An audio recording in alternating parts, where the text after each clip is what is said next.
আসসালামু আলাইকুম, কেমন আছেন? এই তো আলহামদুলিল্লাহ। 5,500 সিসির গাড়ি V12 ইঞ্জিন। বাইরে ভাই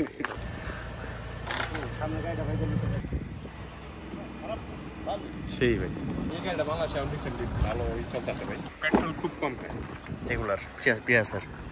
নেক্সট টাইম আপনি যদি পাহাড় পরে যান দেখি কি এটার তো কিছুই নাই। আরে যার লগে লাগাইছে ওর অবস্থা খারাপ।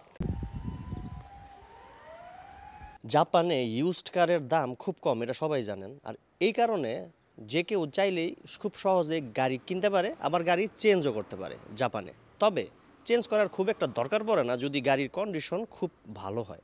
তবে তারপরও কিছু কিছু কারণে গাড়ি চেঞ্জ করতেই হয়। যেমন ধরেন ফ্যামিলি বড় হয়েছে, এখন ছোটো গাড়ি তো হইতেছে না, বড় গাড়ি লাগবো, তখন গাড়ি চেঞ্জ করে লাই। আবার ধরেন যে গাড়ি লাগাই দিছে, বসকায় লাইছে, একদম গাড়ির কিচ্ছু নাই, তখনও গাড়ি চেঞ্জ করতে হয়। দাগ পড়ে গেছে আর ভালো লাগে না, গাড়ি দেখা যেতেছে খারাপ। আরেকটা কারণ হইতেছে গাড়ির যখন ইন্সপেকশন ভ্যালিডিটি শেষ হয়ে যায়, যেটা সোজা কথায় রোড পারমিট। প্রতি 2 বছরে একবার গাড়ির রোড পারমিট উঠাইতে হয়, মানে গাড়ির ফিটনেস টেস্ট করে এটা রাস্তায় নামার মতো উপযুক্ত কিনা, নাকি থামিয়া যেতে পারে, নষ্ট হয়ে যেতে পারে। এটা 2 বছরে একবার উঠা, যে জাপানিজ ভাষায় বলে শাকেন। গাড়ির শাকেন যখন শেষ হয়ে যায় উঠাইতে আবার টাকা পয়সা খরচ হয়, তখন অনেকে করে কি যে শাকেন শেষ হয়ে থেকে দাগা আর উড়াবো না, অন্য একটা গাড়ি নেই, এরকম কাজটা করে। তো আমি আজকে আইছি আমার যে এই গাড়িটা হুন্ডা জেস্ট স্পার্ক, যেটা 659 সিসির একটা কে গাড়ি, জাপানিজ কে গাড়ি, কম্প্যাক্ট কার, ছোটোখাটো, বাজেট কম ছিল, ছোটো একটা গাড়ি নিয়েছিলাম। 1.5 বছর গাড়িটা চালাইছি আমি। আর এটা লিয়ে যে কই গেছে এটা আপনারা নিজেরাও দেখছেন। তো এই গাড়িটার রোড পারমিট মানে শাকেন শেষ হয়ে যাবো নেক্সট উইকে। তো শাকেন আবার উড়াইতে হবে আমার, এটা ফিটিংস চেক করে রাস্তায় নামতে পারবো কি না। কিন্তু এই গাড়িটা চলা এখন পর্যন্ত 1 লাখ কিলোমিটারের উপরে। আর কে গাড়ি নর্মালি 1 লাখ কিলোমিটারের উপরে যদি চলা হয়, মানে 10 মাঙ্গের উপরে যদি চলা হয়, তাইলে এইটার অনেকে সাজেস্ট করে যে রোড পারমিট বা শাকেন না উঠানোই বেটার, এটা বাংচুরে দিয়ে দিতে হইব। তবে আমার বন্ধুরা রে বাংচুরে দিতে মায়া লাগতেছে, এর লাগে আমি আইলাম এক বড় ভাইয়ের ইয়ার্ডে, গাড়িটা একটু চেক করুক, দেখুক। কে গাড়ি ঠিক আছে, 1 লাখ কিলোমিটারের উপরে চলা, এটাও ঠিক আছে, কিন্তু এটা শাকেন আরেকবার আমি উঠাইতে পারবো কিনা, আর যদি শাকেন উঠাইও তাহলে এটা ঠিকঠাক মতো রাস্তা লইয়া বাইরে হতে পারবো কিনা, এই জিনিসগুলো দেখাইতে আজকে আইসি। আর যদি নাই এটা শাকেন উঠানো যায় তাহলে আমার লেগে কী ব্যবস্থা আছে চলেন আপনাকে দেখাই।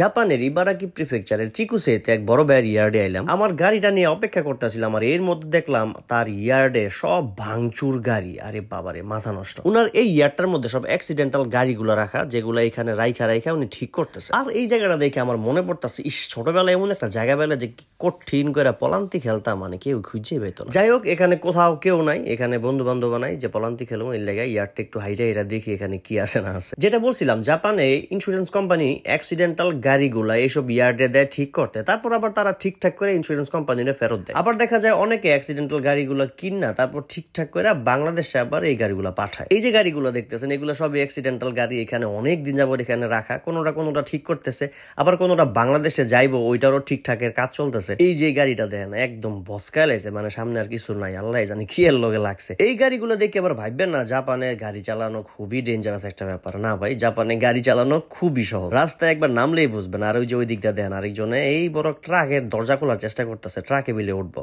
কেমনটা লাগে। ওর বিলে ট্রাকে করে ঘুরতে খুব ইচ্ছা করতেছে। হায় হায়, এটি ভাবতে দেই হঠাৎ করে একটা মিনি ট্রাকের উপরে উঠতে এমন একটা ভাব যে ঢাকা টু সিলেট রোড দিয়ে ব্রাহ্মণবাড়িয়া যেতেছে। খালি ট্রাকের মধ্যে একলাই আছে, ড্রাইভারও নাই আর কোরবানির গরুও নাই। যাই হোক, ওয়েট করতে করতে এখানে জাহিদ ভাইয়ের দেখা পাইলাম। জাহিদ ভাই তার এক পাকিস্তানি মেকানিক নিয়ে এসে গাড়িটা দেখার লিগা। জাহিদ ভাই, তাহলে এটা চেক করে দেখেন কি অবস্থা। জাহিদ ভাই নিজেও গাড়ির ব্যবসা করে, এই ব্যাপারে সে আমার প্রচুর পরিমাণে হেল্প করতেছে। আর এই যে এই মেকানিকটা, উনি পাকিস্তানি মেকানিক, এই ইয়ার্ডে উনি চাকরি করে। এইখানে যত অ্যাক্সিডেন্টাল গাড়িগুলো আসে সব উনিই ঠিক করে। দেখা যাক আমার এই ছোট্ট বন্ধুটার কি অবস্থা।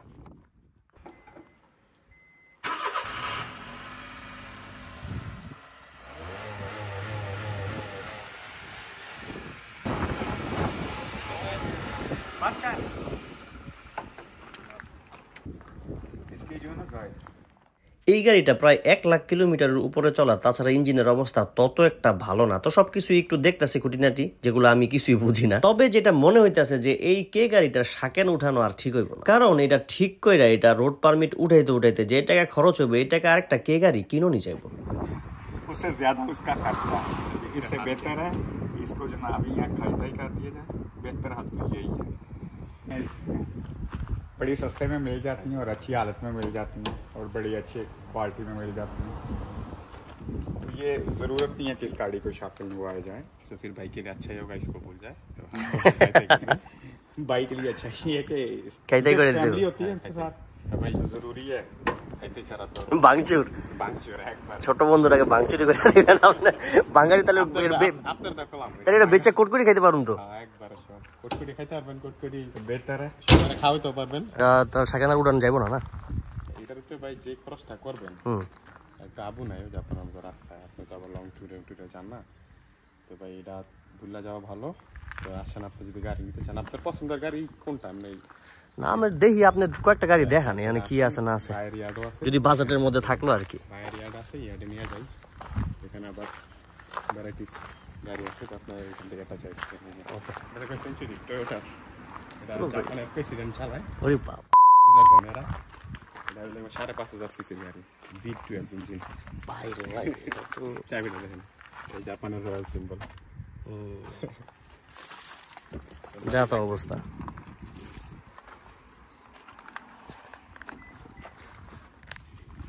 দেখেন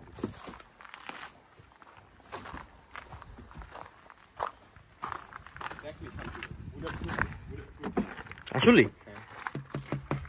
টোকা দিয়া তো বুঝতে পারবো না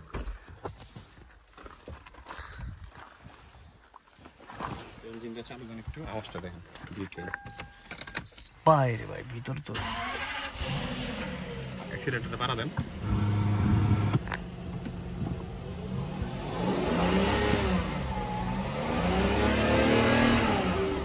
রাস্তার নামাইলে তো অস্থির অবস্থা হ্যাঁ আইরা লাগবে রাস্তা ঠান্ডা যাই। কত সিসি এটা বাপরে V12 ইঞ্জিন ভাই, তো বেচা দিই। বাইরে ভাই এটা আউট অফ বাজেট, এটা খালি দেখলাম মনে শান্তি আর কি। ভাঙচুর গাড়ির ইয়ার্ডের সাথেই বড় ভাইয়ের গাড়ি কেনা বেচার ইয়ার্ডটা। এই কোম্পানির নাম ওয়ান গ্রুপ কার্স। আমাদের এক বাংলাদেশি ভাই এই কোম্পানির মালিক। আসসালামু আলাইকুম, কেমন আছেন? মিল্টন ভাই আচ্ছা হ্যাঁ দেখা হয়েছিল ভালো আছেন?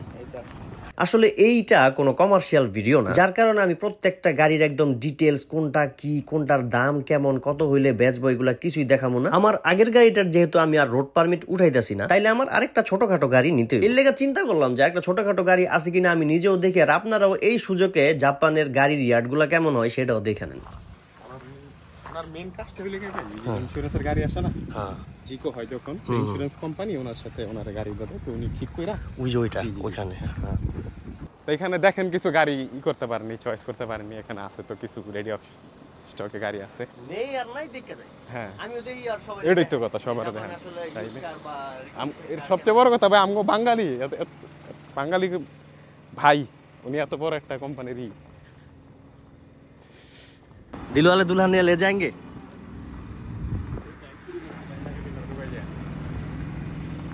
এই গাড়িটা চেক করেন, মিনি কুপার 100 ভাই টান, সেই ভাই বড় গাড়ি দিয়ে দিই ভাই, হাইস ঘুরে আমি তো ফ্যামিলি বড় হইব না, আমি ফ্যামিলি কার ছোট থাকবো, বাংলাদেশে যাইতে পারতাম পিকনিকে, যেতে পারবেন সবখানে। তো বিশাল কয় সিটার এগুলো? এগুলা ভাই বাংলাদেশের জন্য এভাবে থাকে, ওরা জাপানে এটাই ইউজ করে ক্যারির জন্য, ওরা কোম্পানির মাল টাল নিয়ে যায় পিছনে লোড হিসাবে। তো আমরা বাংলাদেশে যখন এটা এক্সপোর্ট হয় না, পিছনে ওরা আরো বেঞ্চ সিট বসায় নেয়। তো মিল্টন ভাই তো বাংলাদেশেও গাড়ি, হ্যাঁ বাংলাদেশ এক্সপোর্ট করে ওনার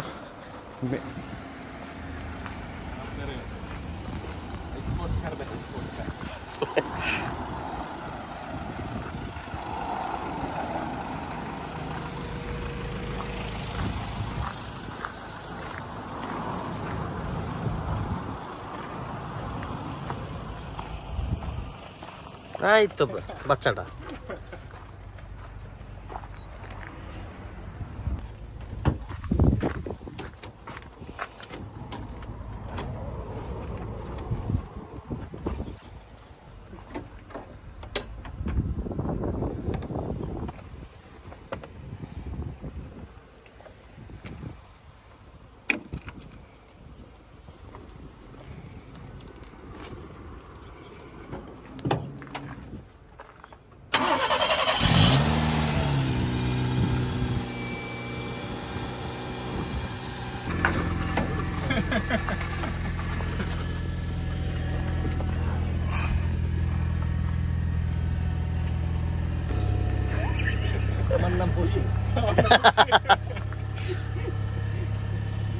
ও ওটা হ্যান্ড ব্রেকটা থাকতে হবে আগে।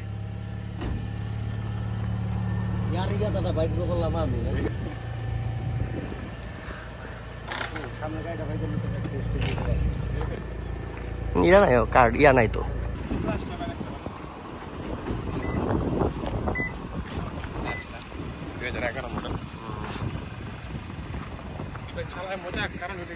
পেট্রোল খুব কম খায় এগুলার প্রিয়া স্যার 20-25 ছিল হাইওয়েতে মনে করেন 28-30 বাইরের মধ্যে বসে বাইরের মধ্যে চালাইবেন 50 এর উপরে গাড়ি ওঠাইবেন না।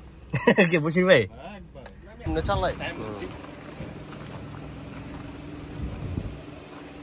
এটা দেখেন বেশি অস্থির কালার দশি কালার এই কালার তো আপনার পছন্দ হবে লাল লাল আবার ওর পছন্দ। ওইটা ট্রাই মন ঠিক করতে এটা লাগাইছি আবার লাগাইছি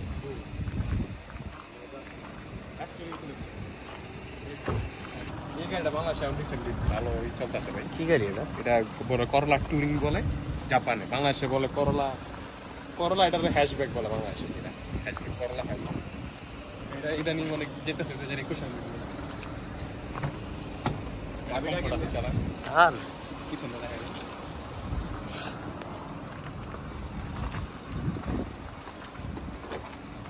এই যে নিসান এক্সটাইল, আপনি যদি পাহাড় মোড়ে যান এটা যেতে পারেন। পাহাড় মোড়ে একটু ক্রুজার টাইপের পাওয়ার আছে সেই ভাই নিসানের। তো পরে এটা সেরানা ফ্যামিলি কার কে ভাই, ফ্যামিলি তো এক্সপেন্ড হবে, অতি শীঘ্রই হবে, কেন দরকার নাই, কেন নাই। গাড়িটা রানিং আছে, একটু বসে দেখ দেন, স্টার্ট আছে, কমফোর্ট আছে।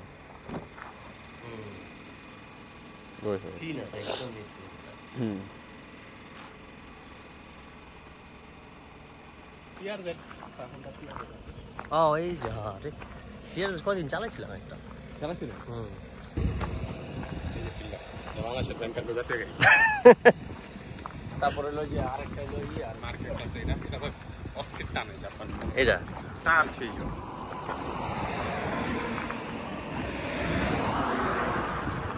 আরেকটা গাড়ি আছে পিওর হাইব্রিড জীবন না হাইব্রিড হলে কি তো ভাই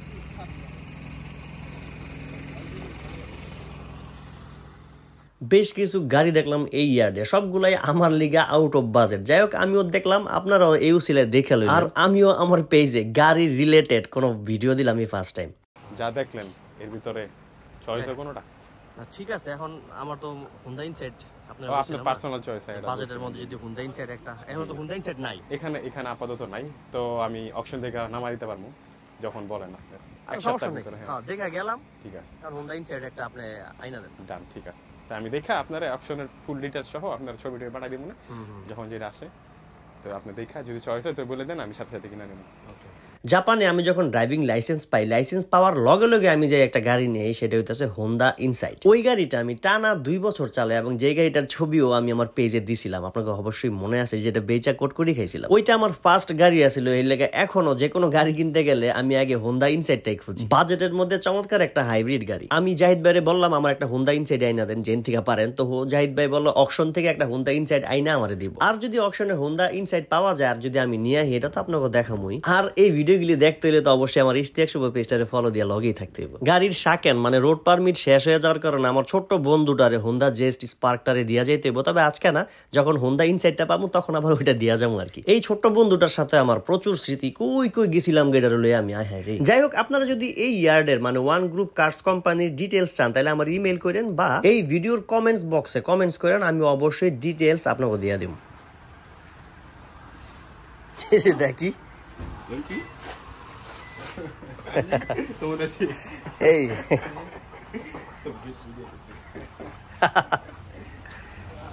লজ্জা পাইছে আবার ভিতরে ঢুকে আছে। আজকের মতো বিদায় নিতেছি। জাহিদ ভাই যেহেতু বলছে অকশন থেকে গাড়ি আইনা দিব, তাইলে দেখি একটু ওয়েট করি, গাড়িটা আইনা দিব। আমার লগে লগে আপনারা অপেক্ষা করেন। আর এই যে মিল্টন ভাইয়ের ইয়ার্ডে কিন্তু ওই মাছের চাষও করছে, মানে কই মাছ, অ্যাকোরিয়ামের মাছ আর কি।